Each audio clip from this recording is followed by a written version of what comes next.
Welcome to The Explainer. Today we're unpacking a really fascinating historical paradox.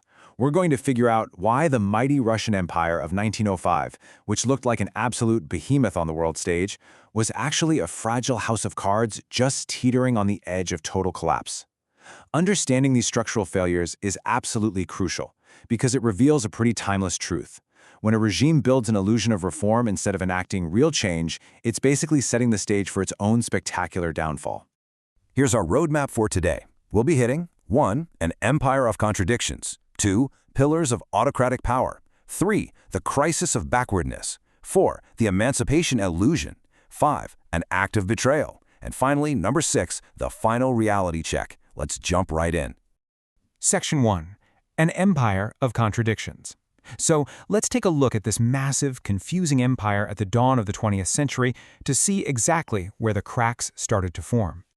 To really understand Russia in 1905, you first have to grasp that the empire was going through a massive identity crisis. The nation was fundamentally torn between two totally opposing worldviews. On one side, you've got the Slavophiles. They believed Russia was this special, unique, God-inspired country. They deeply distrusted Europe and wanted to protect Russia's traditional identity from, outside corruption. On the flip side were the Westernizers. They looked straight to Europe for inspiration and modernization, basically following in the footsteps of Tsar Peter the Great, who had built St. Petersburg centuries earlier just to forcefully pull Russia westward. And just to show you how stubbornly isolated the traditionalists kept the empire, get this. In 1905, while the rest of the modern world was using the Gregorian calendar, Russia was still clinging to the old Julian calendar. That meant they were literally 13 days behind Europe. Talk about showing up late to the 20th century, right? They were preserving their traditions, sure, but at the cost of being totally out of sync with a rapidly modernizing world. Now combine that cultural isolation with a literal geographic nightmare. The empire was nearly 5,000 kilometers wide, spanning across both Europe and Asia. It's wild. You've got these densely populated western cities, the warm southern regions, and then the frozen, virtually inaccessible expanse of Siberia where temperatures drop to minus 68 degrees Celsius. Governing this massive, disconnected landscape with such drastically different living standards was just a monumental challenge. Section 2. Pillars of autocratic power. So how did they actually manage all of that territory? Well, Russian society rested heavily on the absolute, unquestioned authority of the Tsar. And a Tsar wasn't just a king, they were an absolute autocrat. By 1905, the Romanov dynasty had held this iron-fisted gig for nearly 300 years. No democracy, no checks and balances. Their word was quite literally the law, backed up by the army and the Orthodox Church.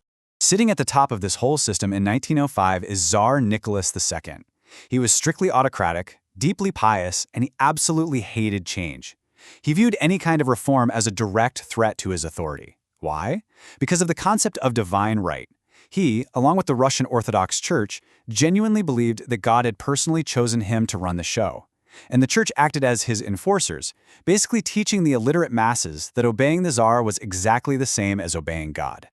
Section 3. The crisis of backwardness. Because, as you might guess, relying entirely on divine right and church-enforced obedience was rapidly failing to hide a glaring problem. While the rest of Europe had gone through an industrial revolution a century earlier, Russia was just left in the dust. By the turn of the century, Britain and Germany are out there forging modern steel, driving motorized tractors, building iron warships. Russia? They lacked basic roads. Their industry was tiny, mostly clustered in the West with unskilled workers, and they were still churning out inferior basic pig iron instead of advanced steel alloys. They simply didn't have the chops to compete on the global stage. Section 4. The emancipation illusion. So why didn't they modernize? Let's rewind a bit and look at a massive, failed reform that really cemented this stagnation.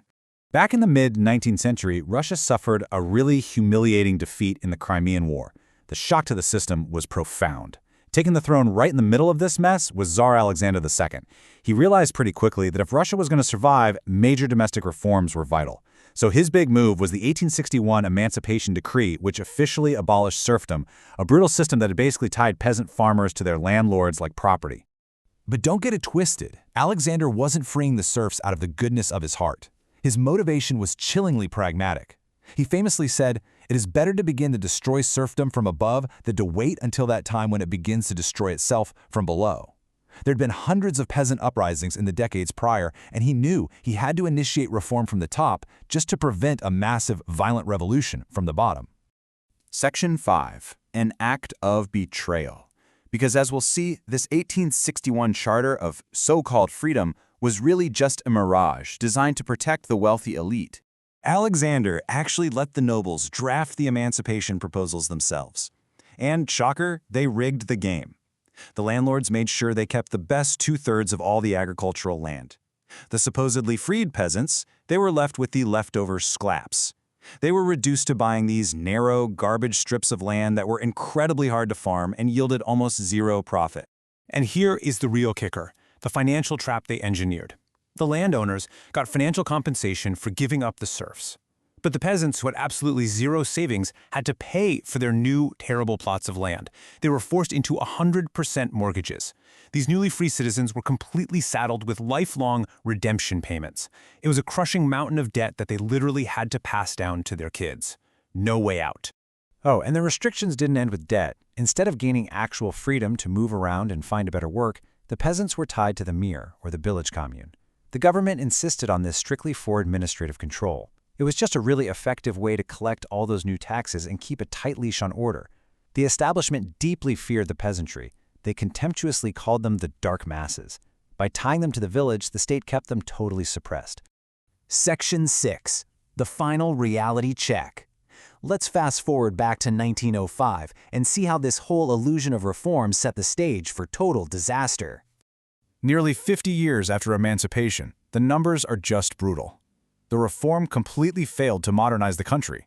By 1905, 87% of Russia's population was still trapped in rural poverty, using outdated tools on tiny plots of land.